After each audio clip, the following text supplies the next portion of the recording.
தேவனுடைய பிள்ளைகளே, இயேசு கிறிஸ்துவின் அன்பின் நாமத்தில் நம்முடைய ஜீவதனி ஊழியத்தின் மூலமாய் உங்களை வாழ்த்துகிறேன்.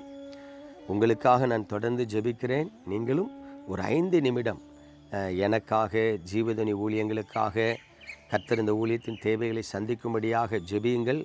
ஆண்டவர் உங்களை ஆசீர்வதிப்பார். இன்றைக்கும் நம்முடைய தியானத்திற்கு ஆதாரமாக எசேக்கியேல் தீர்க்கதரிசன புஸ்தகம் 43ஆம் அதிகாரம் 23ஆம் வசனத்தை பாருங்கள். நீ பாவ நிவாரணத்தை முடித்த பின்பு பழுதற்ற ஒரு இளங்காளையையும் பழுதற்ற ஒரு ஆட்டுக்கடாவையும் மந்தையிலிருந்து எடுத்து பலியிடுவாயாக. பிரியமானவர்களே, ஆண்டவர் இங்க தம்முடைய பிள்ளைகளின் அக்கிரமங்களை மன்னித்த பிறகு அவர்கள் என்ன செய்யணும் அப்படிங்கிறத மிக தெளிவாக சொல்கிறார். கவனிங்க, ரட்சிக்கப்பட்ட தெய்வ பிள்ளைகளாக இருந்தாலும் சரி, ரட்சிக்கப்படாத தெய்வ பிள்ளைகளாக இருந்தாலும் சரி, சில நேரம் ஏதோ ஒரு தவறுதல் நம்ம வாழ்க்கையில் காணப்படுகிறது. தேவனுக்கு பிரியமில்லாத ஒரு காரியத்தை நம்ம என்ன பண்ணிடுறோம், செய்துடுறோம். இப்போது மறுபடியும் தேவ சமூகத்தில் ஜெபிக்க வரும் பொழுது உணர்த்தப்படுறோம். ஏய், நீ தப்பு செஞ்சிட்ட, நீ நேற்று பாவம் செஞ்சுருக்கிற. அப்படி உணர்த்தப்படும் பொழுது நம்முடைய பாவங்களை அறிக்கை செய்து நம்ம என்ன பண்ணுறோம், மன்னிப்பு கேட்குறோம். அப்படி தானே? அப்படி பாவம் மன்னிப்பு கேட்ட பிறகு நான் நிறைய பேரை கவனித்து பார்த்துருக்கிறேன். அழுது ஜெபித்து பாவ மன்னிப்பு கேட்டுட்டு அவர் சமாதானம் வந்தானே, ஸ்தோத்திரம் ஆண்டவரே நன்றிப்பான்னு எந்திரிச்சு போயிடுவான். ஆனால் வேதம் ஒரு காரியத்தை திட்டமாக சொல்லுது. நீ பாவ நிவாரணத்தை முடித்த பின்பு தேவனுக்கு பலி செலுத்தணுமா. பழுதற்ற ஒரு இளங்காளையையும் பழுதற்ற ஒரு ஆட்டுக்குட்டியையும் மந்தையிலேருந்து எடுத்து நீ அதை பலி செலுத்து அப்படின்றார். இந்த பலி செலுத்துறதுன்னா என்னென்னா, தேவனை ஆராதிக்கிறது. பழைய ஏற்பாட்டு காலத்தில் ஆட்டுக்கடாக்களை பலி செலுத்தினார்கள், காளைகளை பலி செலுத்தினார்கள்னு பார்க்குறோம்.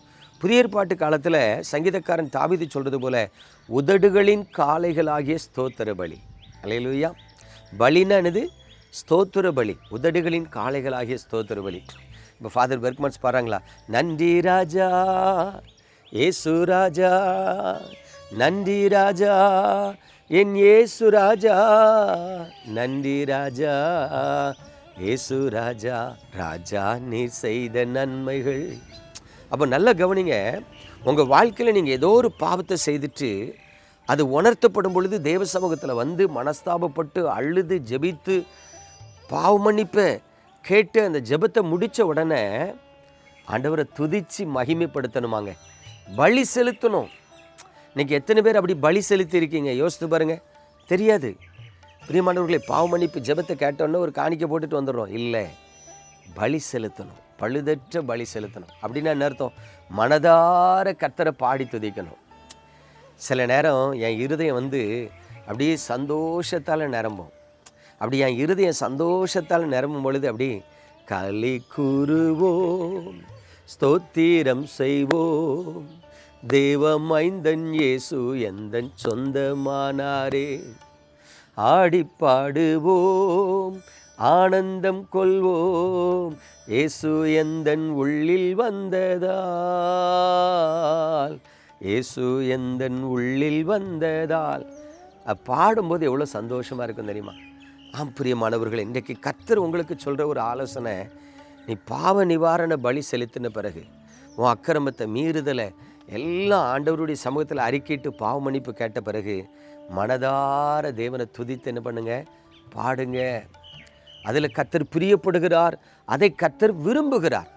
அப்போ நல்ல கவனிங்க, நீங்கள் மனதார ஸ்தோத்திர பலிகளை செலுத்தி துதிக்கும்போது ஆண்டவர் உங்களை ஆசீர்வதிப்பார், உங்களை திடப்படுத்துவார், உங்கள் அடிகளை உறுதிப்படுத்துவார், மறுபடியும் உங்கள் கால் சறுக்காதபடி பாதுகாப்பார்.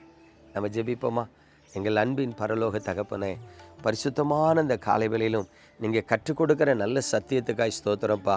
உங்கள் இரக்கமுள்ள கரத்தில் உமது பிள்ளைகளை தருகிறேன். ஜோஷுவா, நீ உலக பிரகாரமாய் நல்ல மனிதனாக இருந்தாலும் கர்த்தரை பாடி துதிக்கிறதுல குறைவுள்ளவனாக இருக்கிறார்.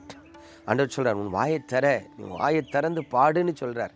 டேனியல், நீ அநேக ஏழைகளுக்கு உதவி செய்கிறார், நல்ல மனுஷனாக இருக்கிறா, ஆனால் கர்த்தரை துதிக்கிறதுல நீ வெட்கப்படுகிறாய் என்று கர்த்தர் சொல்கிறார்.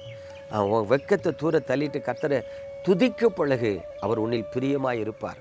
ஆண்டவரே, உன்னுடைய பிள்ளைகளை உன்னுடைய கரத்தில் தந்து நான் ஜெபிக்கிறேன். உன்னுடைய பிள்ளைகளுக்காக திறப்புல நின்று மன்றாடுகிறேன். ஒவ்வொருவரையும் கண்ணோக்கி பார்த்து அவர்கள் சிறையிருப்பை திருப்பி ஆசீர்வதிப்பீராக. இயேசு கிறிஸ்துவின் அன்பின் நாமத்தில் பிதாவே, ஆமென்.